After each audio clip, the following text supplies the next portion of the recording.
বাংলাদেশের ফুটবল প্রেমীদের জন্য সুখবর। ভারত নাম প্রত্যাহার করায় শেষ মুহূর্তে আসিয়ান কাপে খেলার সুযোগ তৈরি হয়েছে বাংলাদেশের সামনে।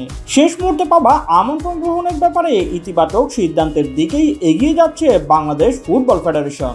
ইন্দোনেশিয়ায় অনুষ্ঠেয় ফিফার অর্থায়নে আয়োজিত এই টুর্নামেন্টে বাংলাদেশের অংশগ্রহণ নিয়ে বেশ কয়েকদিন ধরেই সামাজিক যোগাযোগ মাধ্যমে আলোচনা সমালোচনা চলছিল। আজ বিকালে অনুষ্ঠিত হওয়া জাতীয় দল কমিটির বিশেষ সভায় আসিয়ান কাপে অংশগ্রহণের বিষয়ে আলোচনা হয়। কমিটির একাধিক সদস্য জানিয়েছেন, টুর্নামেন্টে বাংলাদেশের অংশগ্রহণের বিষয়ে তারা ইতিবাচক। প্রতিযোগিতায় অংশ নেওয়া দলগুলোর যাতায়াত ও আবাসন সহ প্রয়োজনীয় খরচ বহন করবে আয়োজকরা, ফলে বাফুফের উপর বড় ধরনের আর্থিক চাপও পড়ছে না। আসিয়ান কাপে শুরুতে বাংলাদেশের খেলার কথা ছিল না।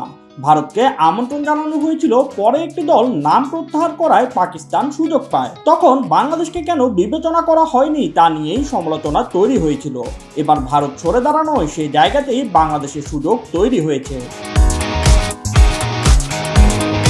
আগামী ৩ অক্টোবর কলকাতায় ব্রাজিলের বিপক্ষে প্রীতি ম্যাচ খেলবে ভারত।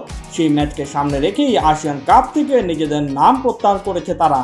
ভারত সরে দাঁড়ানোর পর ফিফার নতুন এই টুর্নামেন্টে বাংলাদেশের জন্য খুলে গেছে দরজা। সেপ্টেম্বরে বাংলাদেশে টুর্নামেন্ট আয়োজনের পরিকল্পনা করছিল বাফুফে। একই সময়ে কিরগিজস্তানে খেলার আমন্ত্রণও ছিল জাতীয় দলের, ফলে সূচি নিয়ে কিছুটা দ্বিধায় ছিল ফেডারেশন। তবে আসিয়ান কাপের প্রস্তাব পাওয়ায় সেই সংকট অনেকটাই কেটে গেছে।